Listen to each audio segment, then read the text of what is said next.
Alam nyo, Mr. Secretary, i-disclose ko lang, noon ako unang napikon sa inyo. Because you were undermining the work done by my staff. I remember, no, noong nagpunta kayo sa Oriental, and this was the first time na narinig ko sa inyo mayroong maling grid coordinates. This was long before before the Sumbong sa Pangulo website was launched. Sinabi nyo kagad sa inyong interview, mali yung grid coordinates namin ng aking team na in-inspection namin na kinongclude namin ghost project sa Sitio Dique, Oriental Mindoro. And we were very sure na hindi yon na hindi mali. Alam namin talagang ghost project because we never relied or we did not rely on the Sumbong sa Pangulo, which at that time was not yet in existence. Hindi pa ito na-launch.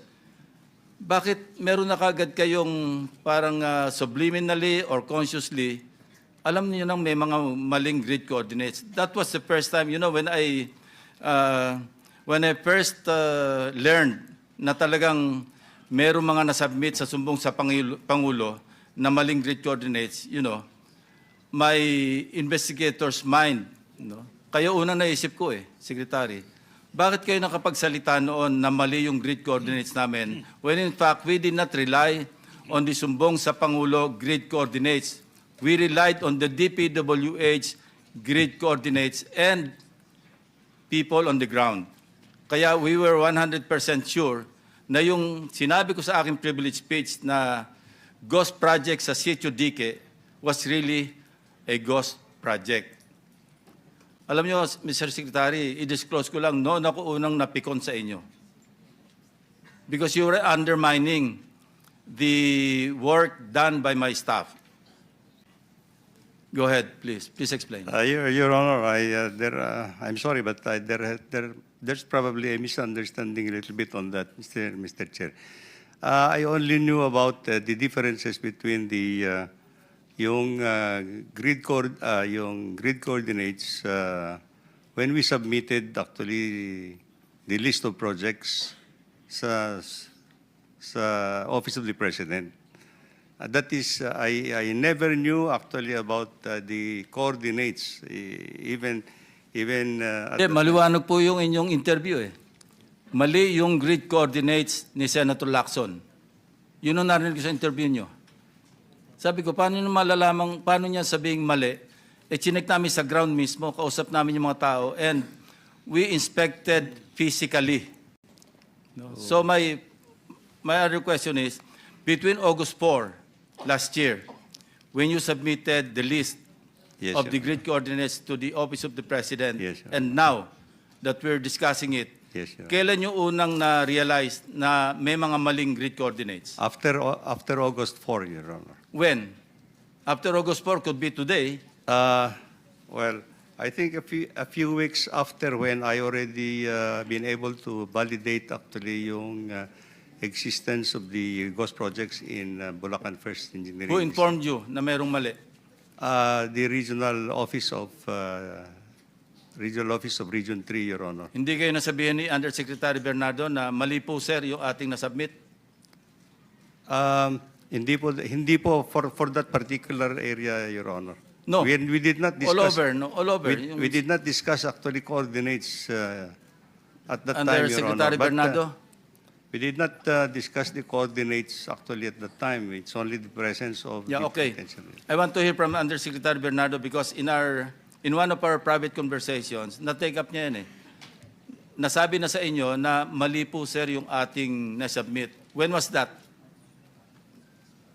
Mr. Chair, basta ang naalala ko lang po noon is that when I talked to one of my, especially Region 4B, during that time, because there were issues in Region 4B that I think hindi naman po ghost talaga. So, ang ginawa ko po doon, with the Director Gerald Pacana, na hindi ko po makausap noon, ay naalala ko po noon, kinausap ko si Engineer Altea at saka si Ruben Santos, na sabi ko, paliwanag nyo na kay Secretary yan dun sa yung sitwasyon natin na baka mali yung mga coordinates.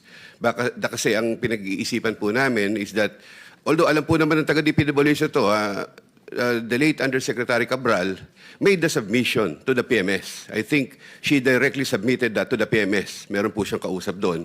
And of course, I think the Secretary during that time cannot read all these documents. Hindi naman po niya ano yun eh. Ang alam ko po noon, nagpapalitan lamang ng nagsasubmit si Jose Cabral sa PMS. So yun po yung alam ko. So that is why, ang sinabi ko po, paliwanag ninyo kay Secretary Bonoan na mali ang coordinates. Baka kailangan maano niya. And I think between those period, may napaliwanag po ni Ruben Santos kay Secretary, nabanggit po sa kanya. Kailan po ito?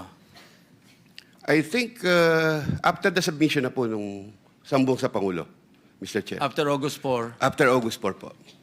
So, how many days after August 4 yan? Siguro po ilang araw lang kasi parang Ilang hindi pa araw? po ako retired noon eh. So, were there efforts to inform the President to correct, or were there efforts within the department to correct, to rectify? Kasi ang tagal ginagamit ng sumbong sa Pangulo yung mga grid coordinates eh. And kami mismo, I kept praising the sumbong sa Pangulo as very helpful to us. Kailan nyo kinol yung attention na Malacanang, Ops, i-recall muna namin kasi mali yung aming nasubmit.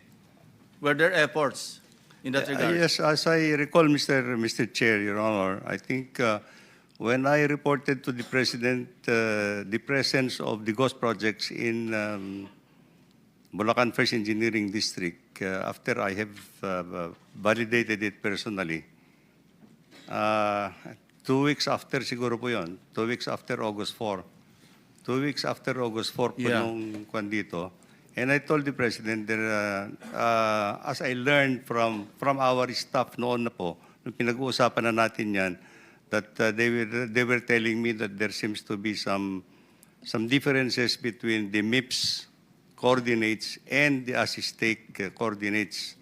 So I told the President that there are certain differences between the coordinates submitted in this sumbong to Pangulo. Thank you.